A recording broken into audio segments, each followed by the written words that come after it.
Hello friends, welcome. My name is Kamalveer. आज का हमारा टॉपिक है national security environment, internal and external, और ये टॉपिक नंबर 6 है। ओके, टॉपिक नंबर 6 है। आपको पता है कि हमने UGC net JRF defence and strategic studies के लिए ये वीडियो सीरीज स्टार्ट की है। तो यूनिट नंबर 1 का नेम है थ्योरीज एंड कंसेप्ट। तो यूनिट नंबर 1 का नेम है थ्योरीज एंड कंसेप्ट, और यूनिट नंबर 1 में टोटल 10 टॉपिक्स हैं। ओके, 10 टॉपिक्स हैं और पहले 5 टॉपिक हम कर चुके हैं। अभी हम 6th टॉपिक कर रहे हैं, और 6th टॉपिक है national security environment, internal and external. So let's start. National security, तो इसमें एक चीज़ समझो, national security environment, internal external का मीनिंग क्या है।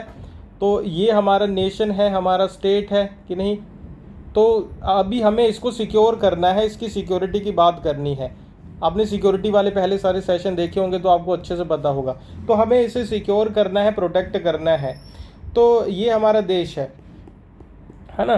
तो इसकी सिक्योरिटी दो तरीके से होगी ना। एक तो इंटरनल, कि हमारे देश के अंदर कोई ना कोई, आपको पता है कि थ्रेट हो सकता है, तो उसे हमें अपने आप को प्रोटेक्ट करना है। स्टेट के अंदर, हमारी टेरिटरी के अंदर हमारे कुछ सिटीजन भी हो सकते हैं, कुछ नॉन सिटीजन देश के अंदर रह रहे हो सकते हैं ना। तो उनसे वो हो गया इंटरनल सिक्योरिटी थ्रेट, और दूसरा हो गया एक्सटर्नल। एक्सटर्नल क्या हो गया, दूसरे देश भी तो हैं, वो भी तो हमारे लिए थ्रेट है, तो वो एक्सटर्नल हो गया।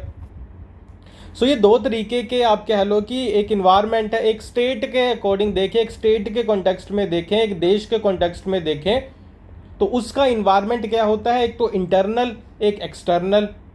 दो तरीके का इन्वायरमेंट है कि नहीं, एक इंटरनल, एक एक्सटर्नल। और इंटरनल एक्सटर्नल दोनों में कोई ना कोई हमारा दुश्मन बैठा रहता है। तो कौन दुश्मन है, देखते हैं। National security involves, national security में क्या आता है, प्रोटेक्शन। किस चीज़ की प्रोटेक्शन, प्रिजर्वेशन, प्रोटेक्शन, दोनों चीज़ें आ गई। किस चीज़ की, नेशन के सिटीजन्स की, हमारी इकोनॉमी की, हमारे इंस्टीट्यूशंस की। तो हमने बात की कि ये हमारा नेशन है, तो इसमें हमें प्रोटेक्ट करना है अपने सिटीजन्स को, ठीक है, हमारी इकोनॉमी को। ओके, और तीसरा हमारे इंस्टीट्यूशंस को, इंफ्रास्ट्रक्चर को। तीन चीज़ों को हमें क्या करना है, प्रोटेक्ट करना है। It encompasses both internal and external aspect, और ये तीनों चीज़ों के इंटरनल एक्सटर्नल एस्पेक्ट होते हैं, ठीक है। हमारे सिटीजन क्या सिर्फ इंडिया में रह रहे हैं, नहीं, दूसरे देशों में रहते हैं। एक चीज़ ये हो गई। दूसरी चीज़ सिटीजन से जुड़ी क्या है, सिटीजन को इंटरनल थ्रेट भी है, हमारे देश के अंदर भी तो उससे कोई ना कोई थ्रेट होगा, और सिटीजन को दूसरे देश से भी थ्रेट हो सकता है। एक तो ये हो गया कि सिटीजन का इंटरनल एक्सटर्नल थ्रेट का मतलब क्या, कि देश के अंदर सिटीजन रह रहा है, वहाँ भी हमें उसे प्रोटेक्ट करना होगा। वो देश के बाहर भी हो सकता है, उस टाइम भी उसे प्रोटेक्ट करना है। एक ये एस्पेक्ट हो गया ना। दूसरा ये कि एक ही सिटीजन रह रहा, वो देश के अंदर ही है, लेकिन उसको देश के अंदर भी कोई ना कोई थ्रेट है, उसको देश के बाहर से भी कोई ना कोई थ्रेट है। देश के अंदर, देश के बाहर देखेंगे अभी, हमारी इकोनॉमी को भी, हमारे इंस्टीट्यूशंस को भी सेम ऐसे। इंटरनल सिक्योरिटी में क्या क्या आता है। Internal security refers to measures taken by nation to protect itself from internal threats. तो इंटरनल सिक्योरिटी का मतलब हो गया, देश के अंदर, घर के अंदर भी तो कोई ना कोई दुश्मन बना बैठा है ना। रावण के घर के अंदर दुश्मन था जिसने लंका गिरा दी, कि नहीं, घर का भेदी लंका ढाए। तो घर का भेदी जो है वो इंटरनल सिक्योरिटी है, वो इंटरनल सिक्योरिटी का मैटर है। क्या क्या आता है इसमें, टेररिज्म, एक्ट ऑफ वायलेंस, ठीक है, इंटिमिडेशन बाय डोमेस्टिक ग्रुप। तो भाई कुछ बुरी चीज़ें कर रहे हैं डोमेस्टिक ग्रुप, हमारे देश के ही कुछ ऐसे ग्रुप हैं जो देश के अगेंस्ट काम कर रहे हैं, या फिर इंडिविजुअल भी हो सकते हैं। और उनका एम क्या होता है, पर्पस क्या होता है, क्रिएटिंग फियर, ताकि देश के अंदर डर पैदा करे, लोगों के अंदर डर पैदा करे। लोगों के अंदर डर पैदा करने से क्या होगा, वो अपने अचीव कर सकते हैं पॉलिटिकल, आइडियोलॉजिकल, रिलीजियस गोल्स को। हमारे देश के अंदर कुछ लोग ऐसे हैं, हमारे देश के अंदर कुछ ग्रुप्स ऐसे हैं जो ये सोचते हैं कि देश के अंदर लोगों के मन में अगर हम डर पैदा कर देते हैं ना, तो हमारा फ़ायदा होगा। अगर हमने हिंदू मुस्लिम को आपस में लड़वा दिया, तो हिंदू मुस्लिम, मुस्लिम हिंदू से डरेगा, हमारी पार्टी को तो वोट मिलेगा। एक पार्टी आप कह लो हिंदू पार्टी है, एक मुस्लिम पार्टी है, रिलीजन पर बेस्ड है, तो उन दोनों को तो बहुत सारे वोट मिलने वाले हैं फिर। ठीक है, इसके अलावा भी कई सारी और तरीके हैं जिनसे इन्हें फ़ायदा होगा, इनकी आइडियोलॉजी। ठीक है, ओके। सो दूसरा है फिर इंसर्जेंसी। तो इंटरनल में क्या आ गया, पहला तो टेररिज्म आ गया ना, दूसरा है इंसर्जेंसी। इसमें क्या होता है, आर्म्ड रेविलियन। ठीक है, आर्म्स उठा के यानी कि वेपन उठा के रिवोल्ट करते हैं अगेंस्ट किसके, अथॉरिटी के, स्टेट के अगेंस्ट, स्टेट की गवर्नमेंट के अगेंस्ट, स्टेट के इंस्टीट्यूशंस के अगेंस्ट ये लोग रेवोल्यूशन करते हैं। ओके, ये नॉन स्टेट एक्टर होते हैं क्योंकि देश के अंदर ही तो है ना, कोई स्टेट, देश के अंदर कोई स्टेट तो हो नहीं ना सकता। इनका क्या काम होता है, इनका काम होता है ओवरथ्रो करें गवर्नमेंट को या सिसीड करें फ्रॉम द कंट्री। इनका ये काम होता है कि हमारी गवर्नमेंट को ही गिरा के ये खुद गवर्नमेंट में जाके बैठ जाएं। ठीक है, ये कह रहे हैं कि देखो इलेक्शन के साथ तो हमें वोट नहीं मिल रहे, तो हम इलेक्शन के साथ तो जीत नहीं सकते, तो ये क्या कहते हैं कि आर्म्ड रेवोल्यूशन करके पावर में आएंगे। इनसे खतरा होगा कि नहीं देश को, होगा। फिर सिविल अनरेस्ट, लार्ज स्केल के प्रोटेस्ट हों, स्ट्राइक हों, राइट हों, जिससे फिर आपको पता है सोसाइटी का ऑर्डर फिर मेंटेन नहीं रह पाता, इससे इंस्टेबिलिटी आ जाती है, इंटरनल सिक्योरिटी का थ्रेट है। फिर ऑर्गेनाइज्ड क्राइम है, बड़े बड़े गैंग आपको पता है बने होते हैं देश के अंदर, आपको कई साल सबके नाम भी पता होंगे। फिर साइबर सिक्योरिटी के थ्रेट हैं, पॉलिटिकल इंस्टेबिलिटी है, पॉलिटिकली स्टेबल रहना भी देश की ज़रूरत है।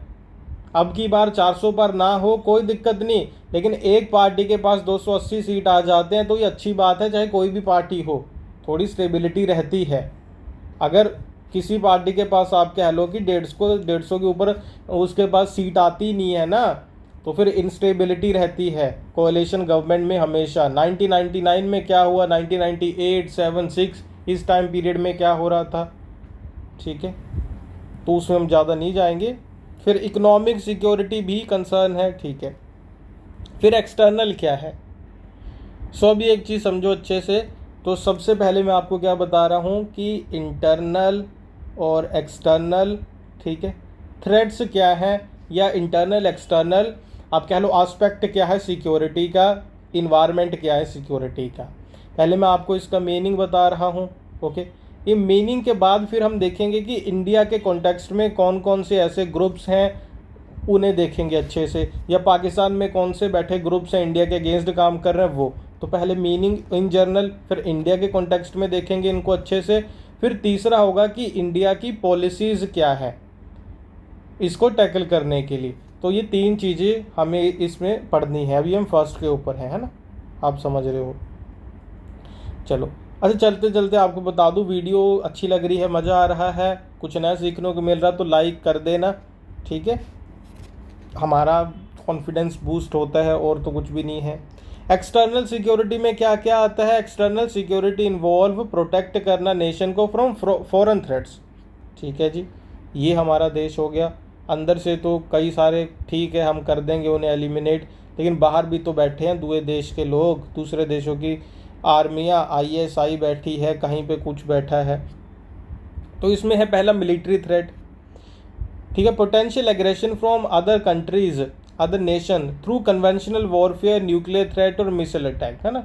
तो आपको पता है कि एक्सटर्नल में ये सारी चीज़ें आती हैं, दूसरे स्टेट का कोई भी दूसरा स्टेट है जो क्या कर सकता है, मिलिट्री थ्रेट हमारे लिए है, उसके पास मिलिट्री है, तो वो न्यूक्लियर वेपन, मिसाइल और ये सारी चीज़ें हमारे अगेंस्ट यूज़ कर सकता है। तो ये है। फिर अब बॉर्डर सिक्योरिटी, हमें कंटिन्यूसली हमारे बॉर्डर को प्रोटेक्ट करना है, प्रिवेंट करना है इलीगल क्रॉसिंग्स। अगर कोई भी इलीगल क्रॉसिंग हो, देखो लीगल तो ऐसे होगा ना, दूसरे सिटीजन को हम बिल्कुल बैन थोड़ी ना करते हैं कि तुम भाई पाकिस्तान के सिटीजन हो, चाइना के हो या नेपाल के हो, इंडिया में आना ही नहीं है, ऐसे बैन थोड़ी ना करते हैं, बैन कर भी नहीं सकते कि नहीं। हमें ये लीगली कोई आता है आए, पढ़े लिखे, जॉब करे, कुछ भी करे, लेकिन जो इलीगल माइग्रेंट्स है, ये इलीगल क्रॉसिंग होती है, क्योंकि जो लीगल आएगा वो अपना पर्पस हमें बताएगा कि मेरा पर्पस क्या है इंडिया में आने का। जो इलीगल है पर्पस तो आपको पता ही उसका क्या होगा, तो उसे पकड़ना है हमें फिर। ठीक है, स्मगलिंग को रोकना है, इन्फिल्ट्रेशन बाय हॉस्टाइल एलिमेंट्स उन्हें हमें रोकना है, तो ये एक्सटर्नल का एस्पेक्ट है। फिर डिप्लोमेटिक चैलेंजेस में क्या आता है, मेंटेन करना favourable relation with other countries to avoid conflict and ensure cooperation in international matters, ये भी एक्सटर्नल सिक्योरिटी में आता है। इसमें क्या होता है कि हमें हमेशा मेंटेन करके रखना है कि दूसरे देश के साथ हमेशा डायलॉग बना रहे, तो जहाँ पे डायलॉग ख़त्म हो गया वहीं पे वॉर शुरू हो जाता है, ठीक है, बातचीत बंद होगी ना तो समझो फिर वॉर शुरू हो जाएगा। एक्सटर्नल में फिर आता है international terrorism, economic warfare, new colonialism, new imperialism, ठीक है, एस्पियोनेज, स्पाइंग सिस्टम, आपको पता है कि उनके स्पाई बैठे हुए हैं हमारे हर एक जगह पे, साइबर वॉरफेयर। ओके, तो अभी इंडिया के कॉन्टेक्स्ट में पढ़ेंगे, ठीक है, इंडिया कॉन्टेक्स्ट में कौन कौन कहाँ कहाँ बैठा है, कौन कौन से ग्रुप्स हैं वो देखेंगे, ठीक है। चलो, तो बेसिक अभी हम समझ गए हैं, तो ये पार्ट नंबर 1 यहीं पे कंक्लूड करते हैं। इस टॉपिक का पार्ट नंबर 2 आप देख लेना जाके हमारे ऐप या वेबसाइट के ऊपर। ऐप का नाम है अमन पाठशाला, वेबसाइट का नाम है amanpathshala.com, लिंक वीडियो के डिस्क्रिप्शन और कमेंट बॉक्स में गिवन है, समझ गए। तो इसके अलावा अगर आप यूजीसी नेट के लिए प्रिपेयर कर रहे हो डिफेंस के लिए, तो आप हमारे कोर्सेज देख सकते हो जिसमें वीडियो लेक्चर्स हैं, पीडीएफ नोट्स हैं और एमसीक्यूज भी होंगे। जाके हमारी ऐप या वेबसाइट के ऊपर लिंक डिस्क्रिप्शन और कमेंट बॉक्स में गिवन है, जाके आप देखिए, चेकआउट कीजिए, जो अच्छा लगता है उसे ज्वाइन कर लो, ठीक है। इस वीडियो का सेकंड पार्ट भी वहीं होगा। और वीडियो अच्छी लगी तो लाइक कर दो, चैनल पे नए हैं तो सब्सक्राइब कर लेना, अपने फ्रेंड्स के साथ भी शेयर करना। कोई भी डाउट हो तो कमेंट करके व्हाट्सएप, टेलीग्राम किसी के थ्रू भी मुझे पूछ सकते हो। अपना ध्यान रखिए, सेकंड पार्ट में फिर आगे कंटिन्यू करते हैं।